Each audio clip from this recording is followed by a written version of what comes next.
கிறிஸ்துவுக்குள் மிகவும் பிரியமானவர்களே, உங்கள் அனைவருக்கும் இறைமைந்தன் இயேசு கிறிஸ்துவின் நாமத்தினாலே அன்பின் ஸ்தோத்திரங்களையும் வாழ்த்துக்களையும் தெரிவித்துக் கொள்கிறேன். இந்த பரிசுத்த ஓய்வு நாள் காலை வேளையிலே உங்கள் யாவரையும் சந்திப்பதில் மிகுந்த மகிழ்ச்சி அடைகிறேன். இது பரிசுத்த ஓய்வு நாளாக இருக்கிறபடியினாலே இது கர்த்தருக்குரிய நாளாக இருக்கிறது. ஆண்டவர் நமக்காக, நம்முடைய குடும்பங்களுக்காக, நம்முடைய பிள்ளைகளுக்காக உழைக்கும்படியாக இந்த 6 நாளை கொடுத்திருக்கிறார். அந்த 6 நாளிலே நம்முடைய பணிகளை நாம் செய்து வந்தோம். அதுவும் கர்த்தர் கொடுத்த பலத்தினாலும் கர்த்தர் அருளின கிருபையாலும் அவர் சமூகம் நமக்கு முன்பாக சென்று நம்முடைய வழிகளை, கோணலான வழிகளை செவ்வைப்படுத்தினது நிமித்தமாக நம்முடைய பணிகளை நாம் செய்து முடித்திருக்கிறோம். இது கர்த்தருடைய நாளா இருக்கிறபடியினாலே கர்த்தருக்குரிய நாளிலே அவருக்குரிய நேரத்தை, அவருக்குரிய கனத்தை, அவருக்குரிய மரியாதையை நாம் செலுத்த கடமைப்பட்டவர்களாக இருக்கிறோம். எனவே இந்த பரிசுத்த ஓய்வு நாள் காலை வேளையில ஆண்டவருடைய ஆலயத்திற்கு சென்று ஆண்டவரை துதித்து ஆண்டவரை வழிபடும்படியாக உங்கள் யாவரையும் அன்புடன் நான் கேட்டுக்கொள்கிறேன். இந்த நாளிலே ஆண்டவர் உங்களுக்காக கொடுத்திருக்கிற வாக்குத்தத்தமான வார்த்தை சங்கீதம் 54வது அதிகாரம் 6வது வசனம். உற்சாகத்துடன் நான் உமக்கு பலியிடுவேன், கர்த்தாவே உமது நாமத்தை துதிப்பேன், அது நலமானது. அல்லேலூயா. வசனம் சொல்லுகிறது, உற்சாகத்துடன் நான் உமக்கு பலியிடுவேன் என்று சொல்லுகிறது வசனம். அல்லேலூயா. ஒருவேளை பலி என்றால் ஆண்டவர் என்ன பண்றார்? நம்ம இடத்துல பலி என்றால் உயிர்களை பலியாக ஆண்டவர் கேட்கவில்லை. அதற்கு பதிலாக நம்முடைய வாயிலிருந்து வருகிற ஸ்தோத்திரங்களை ஆண்டவர் கேட்கிறார். அந்த ஸ்தோத்திர பலிகளை ஆண்டவர் கேட்கிறார். ஏனென்றால் நம்முடைய வாழ்க்கையிலே ஆண்டவர் இதற்கு முன்பாக செய்த நன்மைகளுக்காக ஆண்டவரே உமக்கு ஸ்தோத்திரம், ஆண்டவரே இயேசுப்பா உமக்கு ஸ்தோத்திரம், ஸ்தோத்திரம், ஸ்தோத்திரம் என்று ஸ்தோத்திர பலிகளை ஆண்டவர் எதிர்பார்க்கிறவராக, அந்த பலியில ஆண்டவர் என்ன பண்றாரு? பிரியப்படுவராக இருக்கிறார். எனவே நீங்கள் ஸ்தோத்திர உற்சாகத்துடனே, சோர்வாய் அல்ல, வருத்தத்தோடு இல்ல, ஞாயிற்றுக்கிழமை வந்துருச்சா காலையில இன்னைக்கு ஒரு 10 மணி வரையும் தூங்கலான்னு பார்த்தேன்னு அப்படின்னு நல்லா நினைக்க கூடாது. அல்லேலூயா. ஞாயிற்றுக்கிழமை வந்துருச்சு, இன்னைக்கு நம்ம ஆலயத்திற்கு போவோம் என்ற உற்சாகத்தோடு என்ன பண்ணோம்? எழுந்து ஆலயத்திற்கு போகிறவர்களாக இருக்க வேண்டும். ஏனென்றால் இன்னைக்கு நான் யாரோட போய் இருக்க போறேன்?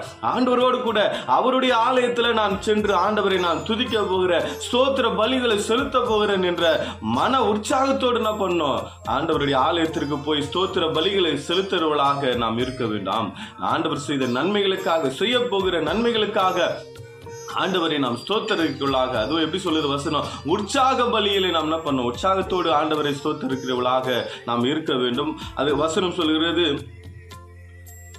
உமது நாமத்தை துதிப்பேன் என்று சொல்ல. அல்லேலூயா. ஆண்டவருடைய நாமத்தை நம்ம என்ன பண்ணோம்? துதிக்க வேண்டும். அல்லேலூயா. ஆண்டவர் எத்தனை நாமங்கள்? 1000 நாமங்கள் இருக்கிறது. அல்லேலூயா. அவர் கோடான கோடி நாமங்கள் இருக்கிறது. அல்லேலூயா.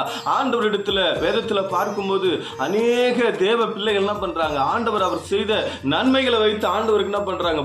புதிதாக பேர் வைக்கிறார்கள். என்னை காண்பவரு, காப்பவரு, பாதுகாக்கிறவரு, இம்மானுவேலராய் வழி நடத்துகிறவரு, யெகோவா நிசியாக ஜெயத்தை கொடுக்கிறவரு, யெகோவா ராப்பாவாக சுகத்தை கொடுக்கிறவரே என்று சொல்லி என்ன பண்றாங்க?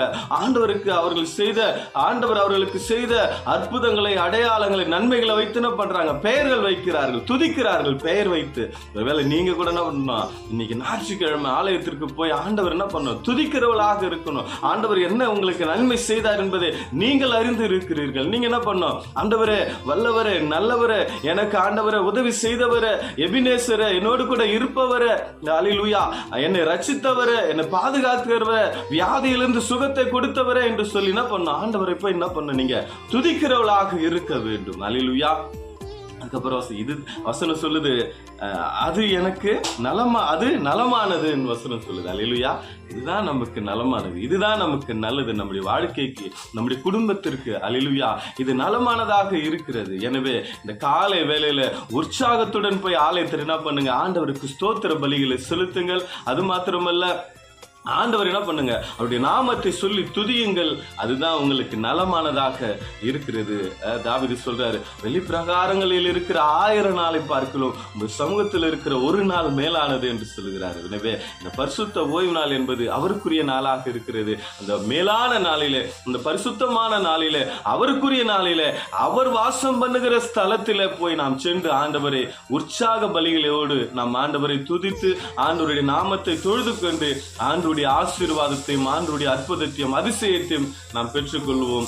இது உங்களுடைய வாழ்க்கைக்கும் உங்களுடைய பிள்ளைகளுடைய வாழ்க்கைக்கும் உங்களுடைய குடும்பத்தினுடைய வாழ்க்கைக்கும் நலமானதாக இருக்கும். கர்த்தர் தாமே இந்த பரிசுத்த ஓய்வு நாளில உங்களையும் உங்கள் குடும்பத்தையும் ஆசீர்வதித்து உங்களுடைய தேவைகள் எல்லாவற்றையும் சந்திப்பாராக. God bless you.